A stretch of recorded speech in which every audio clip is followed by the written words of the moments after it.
Today Haryana news से जुड़ने के लिए हमारे चैनल को सब्सक्राइब करें और ताज़ा अपडेट के लिए बेल आइकॉन पर क्लिक करें। भाई बहन के रिश्ते का पवित्र त्योहार रक्षाबंधन शहर के डायमंड सीनियर सेकेंडरी स्कूल में बड़े ही धूमधाम के साथ मनाया गया। इस मौके पर एलनाबाद से एडवोकेट वीरेंद्र भादु ने मुख्य अतिथि के रूप में शिरकत की और उनके साथ federation of private school association Haryana के उप प्रधान डॉक्टर अमित मेहता, रानिया बार एसोसिएशन के उप प्रधान भूपेंद्र सिंह विर्क, उप प्रधानाचार्य सरवन सिंह, विद्यालय की प्राचार्य आशा मेहता ने भी इस कार्यक्रम में हिस्सा लिया। मुख्यातिथि एडवोकेट वीरेंद्र भादु ने उपस्थित सभी स्कूली बच्चों को बहनों की रक्षा का दृढ़ संकल्प दिलवाकर उनसे राखी बंधवाई और इसके साथ ही स्कूली बच्चों के साथ राखी के पावन पर्व की महत्वता के बारे में विस्तार पूर्वक चर्चा की। डायमंड सीनियर सेकेंडरी स्कूल द्वारा इस आयोजित कार्यक्रम में स्कूली बच्चों में भी काफी उत्साह देखने को मिला। हम गलत बता रहे थे। मेरा नाम वीरेंद्र है, वीरेंद्र सिंह भादु एडवोकेट। बहुत ही आदर और मान के योग स्कूल की मैनेजमेंट कमेटी, स्कूल की मैं अपनी बहन से जाकर के अपनी कलाई पे राखी बंधवा, परंतु फिर भी कई ऐसी परिस्थिति हो जाती है कि बहन भाई एक दूसरे के पास जा नहीं पाते, बहुत दूर है एक दूसरे से। ऐसी स्थिति में बहन उसको किसी डाक के माध्यम से, कोरियर के माध्यम से उसको राखी भेजती है और वहाँ पर जैसे ही राखी उस भाई के पास डाक के माध्यम से या किसी और माध्यम से पहुँचती है तो उसको ऐसे लगता है कि मेरी बहन खुद आ गई। इतना इस त्योहार का जो है महत्व है। और हमें जितने भी त्योहार है, जैसा कि मैंने पहले बताया कि हमें परिवार के एक दूसरे सदस्यों के साथ जोड़ते हैं और हमें आज जिस तरह हमारे अंदर किसी न किसी रूप में हमारे अंदर गैप आते जा रहे हैं, जैसे मैंने बताया एजुकेशन की बात हो गई, कोई जॉब की बात हो गई, और एक फैक्टर और है जिसकी वजह से हम अपने परिवार के सदस्यों से दूर हो जाते हैं, परिवार में अपने भाई बहनों से हमारा गैप बन जाता है। वो क्या है? वो है फ्रेंडशिप सर्कल का प्रेशर। तो आपने एक ये विशेष रूप से ध्यान रखना है कि जो फ्रेंडशिप का जो सर्कल है, आप उसको महत्व मत दो कभी। फ्रेंडशिप जो है ठीक है, हमें जो एक हमारे समाज का एक पार्ट है, लड़कियां होती है वो एक दूसरे को सहेली बनाती है, लड़के होते हैं एक दूसरे को मित्र बनाते हैं। ये इसी तरह मान लो उसके बाद में और लोग हैं, हमारे भी मित्र हैं, तो ये एक समाज का हिस्सा है, ठीक है। इसको सिर्फ इतना तक रहने दो, इसको आप अपने परिवार के जो सदस्य हैं उनके ऊपर हावी मत होने दो, अपने जो पारिवारिक रिश्ते हैं उनके ऊपर हावी मत होने दो।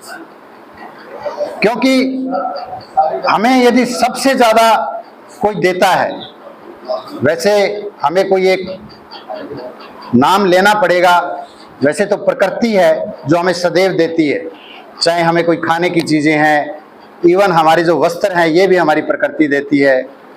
कॉटन पैदा होता है, उसके बाद में उससे हमारे वस्त्र बनते हैं। भोजन हमें प्रकृति देती है, हम फ्रूट्स खाते हैं वो हमारी प्रकृति देती है। जितनी भी चीज़ें हमें प्रकृति देती है, प्रकृति के बाद में यदि हमें कोई सबसे ज़्यादा कोई कुछ देता है तो वो हमारे माँ बाप हैं। अब आपके माँ बाप ने आपको इतने अच्छे स्कूल के अंदर लगा रखा है, आपके दादा दादी ने इतने अच्छे स्कूल में लगा रखा है, किस लिए लगा रखा है? उनको कुछ रिटर्न में मिल रहा है क्या? नहीं मिल रहा ना। हम तो ऐसी स्थिति में है ही नहीं। आज मैं कह दूं अपने आप को, ठीक है मैं एक प्रोफेशन से जुड़ा हुआ हूं, पर मैं भी ये दावा नहीं कर सकता कि मैं भी मेरे माँ बाप को कुछ देने की स्थिति में हूं। नहीं, वो ही हमें दे रहे हैं। तो माँ बाप और परिवार के सदस्यों को हमेशा जितनी ज़्यादा आप इम्पोर्टेंस दो, जितनी ज़्यादा उनकी रिस्पेक्ट है आप करते रहो। आज के टाइम जो है ये होता है कि जैसे कोई लड़की है तो उसको उसकी सहेली ने बुला लिया तो वो क्या प्राथमिकता देगी? वो अपने माँ बाप की बात को नहीं मानेगी, वो कहेगी मेरे को तो सहेली ने बुलाया, मैं तो वहाँ जा रही हूँ। आपको इस चीज़ को समझना होगा। आपको जब आप ये कहना सीख जाओगे ना, आपकी सहेली ने बुलाया है तो कि नहीं मेरी मम्मी ने या मेरे पापा ने ये कहा है, मैं पहले ये काम करूँगी, जब आप ये काम करना आप जब सीख जाओगे तो बहुत सारी समस्याओं का हल हो जाएगा।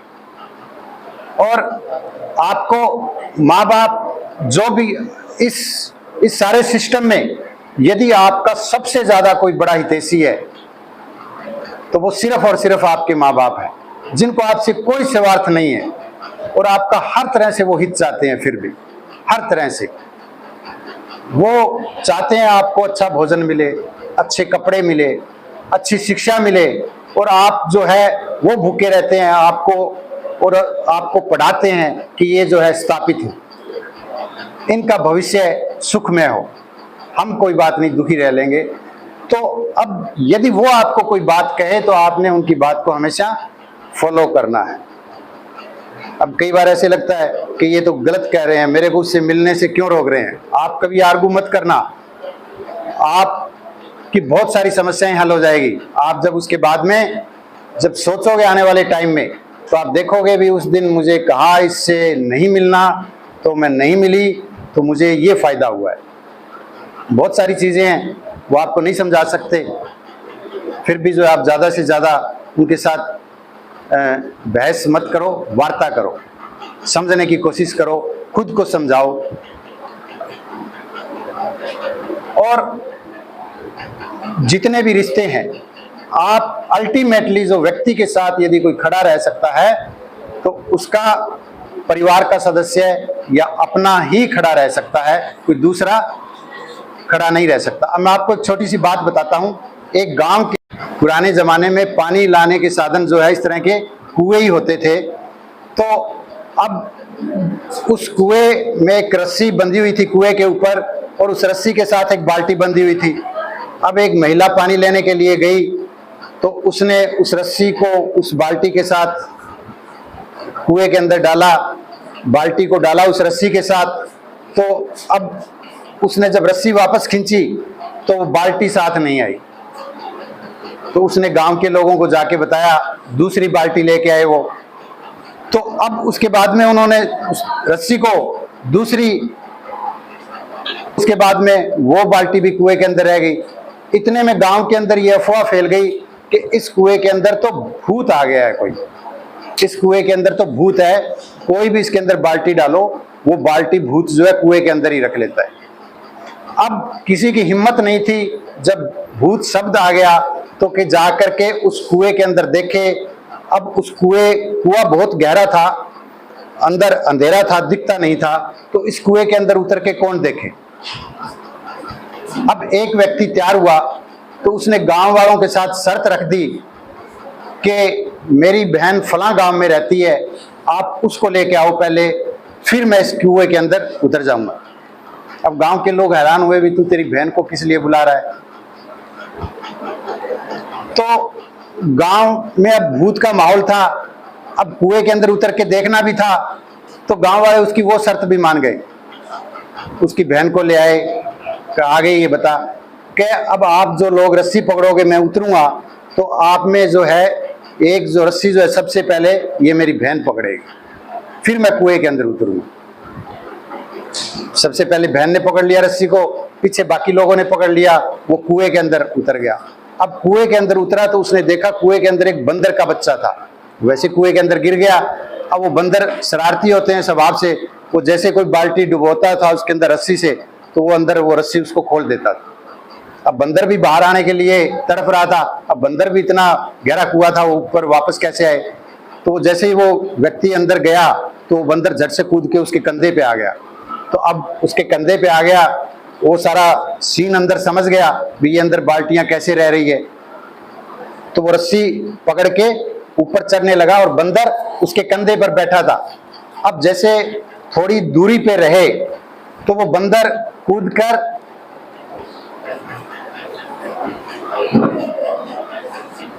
ध्यान रहे, तो वो जैसे थोड़ी दूरी पे रहे, कुएं से बाहर आने वाले थे, वो बंदर कूदकर पहले ही जो है बाहर निकल गया। अभी उसने व्यक्ति ने तो आना था, थोड़ा रह गया था अंदर। तो वो जैसे ही बाहर कूदा, वो गांव वाले कहे ये देखो इसमें तो सच्ची भूत है। वो आदमी अंदर गया, देखो वो भूत, वो बंदर बन के आ गया बाहर, और सारे वो ये भूत है और वो डर के रस्सी छोड़ के भाग गई, परंतु उसकी बहन ने रस्सी नहीं छोड़ी, वो वहीं पकड़े रखी और वो 1 मिनट के बाद में वो बाहर आ गया। तो उसने गांव वालों को कहा कि मेरे को पता था कि हो सकता है कोई ऐसी स्थिति आ गई, तुम रस्सी छोड़ के भाग जाओगे, परंतु मेरी बहन रस्सी छोड़ के नहीं भागेगी, क्योंकि उसका यदि उसको कोई, वो अकेला था और उसकी एक सगी ही बहन थी सिर्फ, तो उसको ये लगा भी मेरा अपना कौन है, मेरा खून का रिश्ता किसके साथ है, इसलिए उसने बहन को बुलाया।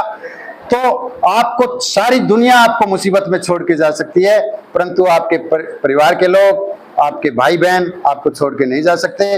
उनके साथ आप कभी भी किसी तरह का कम्युनिकेशन गैप मत बनने देना। आप जो है अपना ज़्यादा से ज़्यादा टाइम उनके साथ बिताना। और इन्हीं शब्दों के साथ एक बार फिर रक्षाबंधन की आपको ढेरों शुभकामनाएं। जो एडवोकेट हैं और आपने देखा होगा मीडिया, सोशल मीडिया के माध्यम से कि ये बहुत से समाज सेवी संस्थाओं के साथ मिलकर भी और अपने पर्सनली जो है अपने इंटरेस्ट के ऊपर स्कूल में जाते हैं। जो हमारे ये चाहे 15 अगस्त हो, 26 जनवरी हो, कोई और इस तरह के कोई भी पर्व त्यौहार आते हैं, दीपावली हो, चाहे पीछे होली का त्यौहार था, तो ये अपनी सेवाएं, क्योंकि रुचि के बिना कोई काम नहीं होता, तो इनको सामाजिक कार्यक्रम में पिछले सालों से देखा गया इनका भी रुचि है। तो ये हमारे बीच में पहुंचे हुए हैं। साथ में हमारे रानियां बार एसोसिएशन के प्रधान श्री भूपेंद्र सिंह भी पहुंचे हुए हैं। मैं हमारे विद्यालय में इनके पहुंचने पर हार्दिक स्वागत और अभिनंदन करता हूं और भविष्य में भी आशा करता हूं कि समय समय पर अपना टाइम निकाल करके हमारा मार्गदर्शन करते रहे और हमारे बच्चों के बीच में सम्मिलित होते रहे। और इनके बारे में क्या है कि खास करके आपको सभी इनसे पहले भी परिचित है, एक बार पहले भी हमारे कार्यक्रम में आए थे, तो सभी बच्चों को अगर जानने का मौका मिले तो ये अपने क्या है कि स्कूल के माध्यम से कोई भी फंक्शन होता है तो इनका नाम जो है हम सुनते रहते हैं।